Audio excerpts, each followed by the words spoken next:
जैसा कि मैंने आपसे बोला था कि हम लोग अगले वीडियो में थोड़ा-सा स्केलर और वेक्टर क्वांटिटीज़ के बारे में और डिस्कस करेंगे, तो चलिए शुरू करते हैं। तो अभी तक हम लोगों ने जाना कि डेफ़िनेशन पढ़ा कि हमारी स्केलर क्वांटिटीज़ क्या होती हैं और वेक्टर क्वांटिटीज़ हमारी क्या होती हैं। अब थोड़ा-सा हम लोग प्रैक्टिकल होकर बात करें, तो स्केलर क्वांटिटीज़ अगर मैं बात करूँ डिस्टेंस की, distance is a scalar quantity.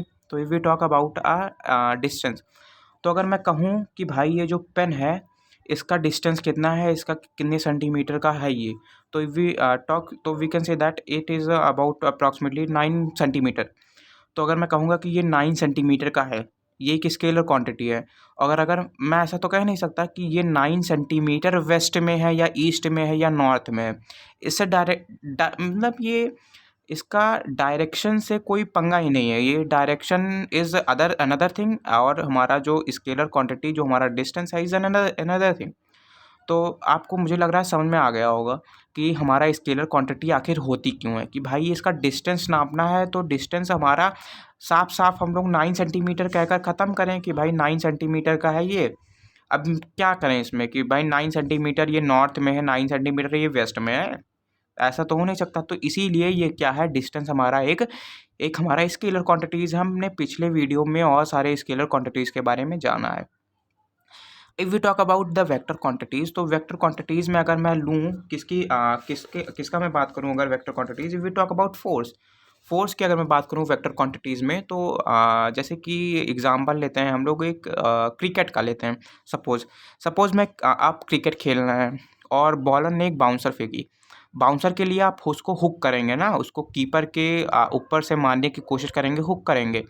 तो बाउंसर सपोज़ बॉल आ रही है हमारी 4 न्यूटन के फ़ोर्स से, हमारी वो बॉल हमारी तरफ आ रही है, बहुत ही तेज़ धक्का दिया बैट को उसने, और आपने बैट को एक एक्यूट एंगल पे उसको ऐसे टिल्ट कर दिया। सपोज़ में ऐसे जो होता नहीं है, ऐसे कर बैट्समैन ऐसे खेल रहा है और ऐसे कर दिया उसने, हुक कर दिया।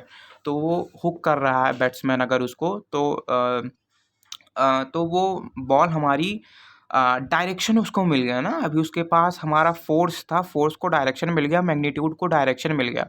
तो इसीलिए हम बोलेंगे कि फ़ोर्स हमारा क्या है, फ़ोर्स हमारा एक वेक्टर क्वांटिटी है दैट पोजेस डायरेक्शन ऑल्सो, उसको डायरेक्शन की भी ज़रूरत होती है। तो दैट्स हम थोड़ा-सा जानने वाले थे और वेक्टर और स्केलर क्वांटिटीज़ के बारे में, तो वो हम लोग ने जान लिया। हमारा टॉपिक क्या है, हमारा दूसरा टॉपिक क्या है, that is the topic number 4th, that is the sub topic 4th, that is distance. Distance तो जनरली हम लोग अगर पूछें कि भाई डिस्टेंस होता क्या है, तो हम लोग कहेंगे भाई 1 किलोमीटर का डिस्टेंस, यहाँ भाई इस पोजीशन से इस पोजीशन तक भाई 4 सेंटीमीटर का डिस्टेंस, यही तो डिस्टेंस है भाई। लेकिन इस तरीके से काम नहीं चलने वाला है। हमको प्रॉपर उसकी डेफिनेशन, प्रॉपर उसकी नॉलेज होनी चाहिए कि कैसे हम लोग पेपर में, एग्ज़ाम में उसको रिप्रेज़ेंट करेंगे। तो if we talk about the definition of the distance, तो हम लोग बोलेंगे, लिखेंगे कि that the total length of the path covered by a moving body between its initial position. अब इनिशियल पोजीशन हमको बहुत लोगों को नहीं पता होगा, तो इनिशियल पोजीशन ऐसी पोजीशन होती है जहाँ से कोई भी ऑब्जेक्ट अपनी जर्नी या जहाँ पर वो रेस्ट में होता है, जहाँ से वो हिलता है, अलग जाता है कहीं पर, पोजीशन ए से पोजीशन बी तक जाता है, that is the initial position. Suppose एक ऑब्जेक्ट है जो कि ए पोजीशन पे है, तो ए हमारी क्या हो जाएगी, वो हो जाएगी हमारी इनिशियल पोजीशन, जिसको हम लोग यू से डिनोट करते हैं। वो मूव हुआ हमारी पोजीशन बी पर, तो बी हमारी फाइनल पोजीशन हो जाएगी, that will denoted by you. You से हम उसको डिनोट करते हैं, तो that is another thing, that the total length covered by a moving body from its initial to the final position is called the distance covered by the body. It is a scalar quantity. Distance हमने discuss किया कि भाई 1 kilometre distance हमारा scalar quantity होता है, distance कोई vector quantity नहीं होता। तो हमने उसको डिस्टेंस को हमने क्या किया, हमने उसको डिस्कस कर लिया।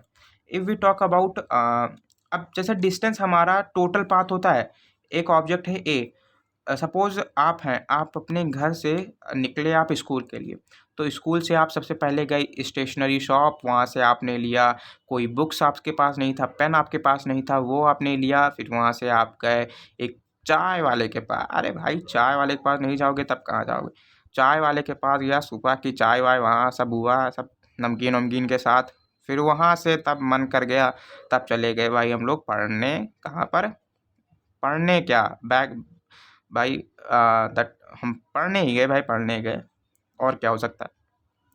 तो पढ़े भाई, वहाँ पर हमने ज्ञान वान लिया। फिर हमने अपने, फिर चाय वाले के बाद नहीं, फिर सीधे घर आना है, घर आ गए भाई।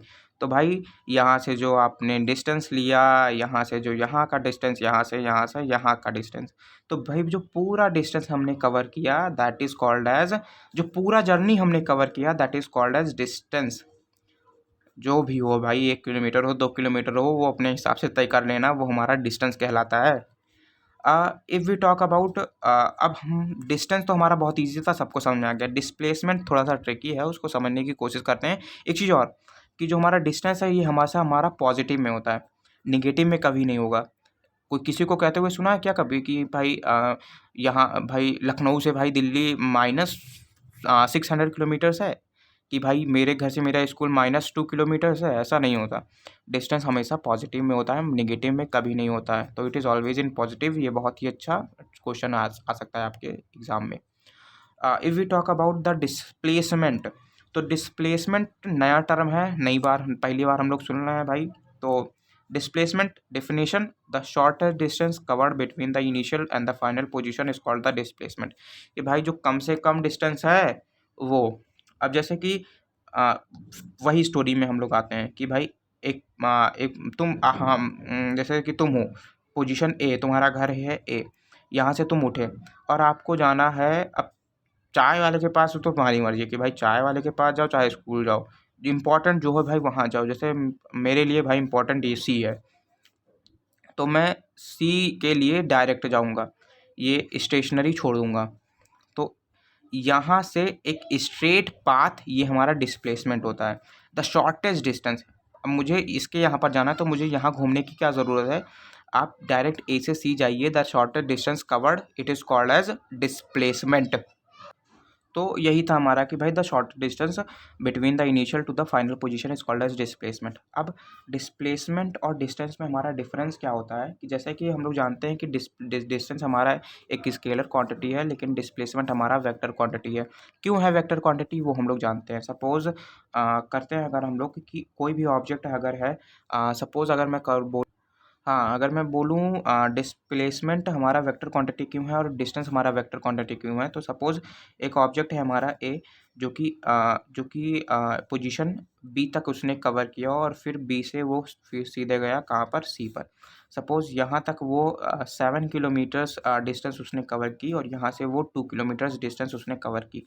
तो फ्रॉम ए टू फ्रॉम सी उसका जो टोटल डिस्टेंस हो गया दैट इज़ डिस्टेंस, वो हमारा क्या हो गया, वो हमारा दैट इज़ 9 किलोमीटर्स। और अगर मैं बात करूँ the shortest distance covered by the object from its initial position to its final position is called as displacement, we know that.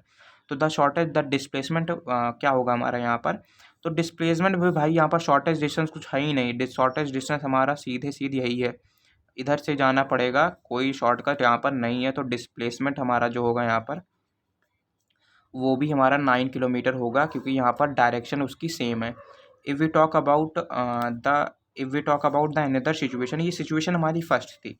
If we talk about the another situation, तो suppose वही same object वो एक position A से पहले वो B गया और फिर बी से वो पोजीशन सी गया,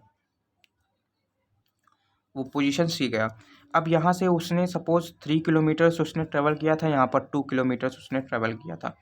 अब यहाँ पर जो डिस्टेंस हो जाएगा हमारा total distance that is 5 kilometres. अब डिस्टेंस तो हमारा 5 किलोमीटर्स हो जाएगा, क्योंकि भाई वो ऐसे गया या ऐसे से यहाँ गया। लेकिन अगर मैं बात करूँ अभी डिस्प्लेसमेंट की, तो डिस्प्लेसमेंट हमारा the shortest and the straightest distance, जो एकदम सीधी रेखा हो और जो एकदम स्ट्रेट पाथ हो वो हमारा डिस्प्लेसमेंट होता है। शॉर्टेस्ट पाथ वो हमारा डिस्प्लेसमेंट होता है। तो शॉर्टेस्ट पाथ हमारा यहाँ से यहाँ तक शॉर्टेस्ट पाथ हमारा हो जाएगा। तो शॉर्टेस्ट पाथ हमारा डिस्प्लेसमेंट कितना हो जाएगा, पाइथागोरस चाहे यहाँ पर हम लोग लगा दें चाहे जिसी तरीके से लगाएं। अगर मैं अप्रॉक्सीमेटली बात करूँ तो 3 का स्क्वायर 9 प्लस 2 का स्क्वायर 4 दैट इज़ अप्रॉक्सीमेटली 13।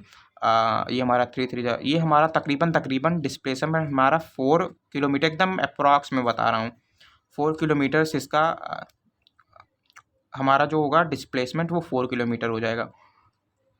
तो यही था भाई कि डिस्टेंस यहाँ पर हमारा 5 किलोमीटर्स आया, लेकिन जो हमारा डिस्प्लेसमेंट आया वो हमारा 4 किलोमीटर्स आया। डायरेक्शन क्योंकि चेंज था। वहीं अगर मैं बात करूँ केस फर्स्ट की, तो यहाँ पर डिस्टेंस भी 9 किलोमीटर था, डिस्प्लेसमेंट भी 9 किलोमीटर था। क्यों था? क्योंकि यहाँ पर कोई डायरेक्शन चेंज नहीं था, वो एक स्ट्रेट लाइन पर पाथ फॉलो हो रहा था। लेकिन इस केस में हमारा, क्योंकि डायरेक्शन हमने चेंज कर दिया, यहाँ से पहले आया ईस्ट गया, फिर ईस्ट से वो नॉर्थ गया, तो डायरेक्शन उसकी चेंज हो गई। इसीलिए क्या हुआ भाई कि इसका डिस्प्लेसमेंट भी चेंज हो गया। यानी कंक्लूजन, ये सब तो हमने थ्योरी कर लिया। कंक्लूजन क्या है कि भाई डिस्प्लेसमेंट जो है हमारा, it is directly related to direction. इसीलिए क्या है ये, इसीलिए ये वेक्टर क्वांटिटी है। ये सब मैं आपको बता रहा हूँ, ये सब आपको बहुत ही ज़्यादा फायदेमंद करेगा। कोई भी बच्चा अगर जेई नीट ये सब पढ़ना चाह रहा है, इस सब एग्ज़ाम को क्रैक करना चाह रहा है, तो बेसिक क्लियर होना बहुत ही ज़्यादा इम्पॉर्टेंट है। क्लास 8th में जो आपने पढ़ा था हल्का फुल्का, बहुत ही कम, बहुत ही मतलब आएगा आपका क्लास 10th में वो आता है। फिर आता क्या, वही थोड़ा थोड़ा उसी में दिया हुआ है। क्लास 9th में आपने जो पढ़ा ये बेस है क्लास 11th का और आपके जेई नीट प्रिपरेशन का, तो इसको स्ट्रॉन्ग करिए। यहाँ से आप सब चीज़ क्लियर करते चलिए। कोई भी डाउट हो आप तुरंत उसको पूछ सकते हैं, आप फ्री हैं। तो यहाँ तक भाई हमने डिस्टेंस और डिस्प्लेसमेंट के बारे में जाना। एक टॉपिक हमारा अभी बचा हुआ है। क्या बचा हुआ है कि भाई यहाँ पर हमने देखा था कि डिस्टेंस हमारा पॉजिटिव में होता है, लेकिन अब एक चीज़ और है कि जो डिस्प्लेसमेंट हमारा it can be, not always but it can be in negative. ये निगेटिव में भी हो सकता है। क्यों हो सकता है, अगले वीडियो में हम जानेंगे, बहुत ही अच्छे तरीके से जानेंगे, कभी भूलेंगे नहीं आप। और आप उसको इक्वेशंस में भी अप्लाई कर सकते हैं। फॉर्मूला इसका डिस्प्लेसमेंट का हमारा v माइनस यू होता है, या मैं आपको पहले ही बता चुका हूँ। तो थैंक यू इस वीडियो को देखने के लिए। लाइक कमेंट सब्सक्राइब ज़रूर करें। अगर अच्छा लगा हो भाई कर देना, सपोर्ट चाहिए।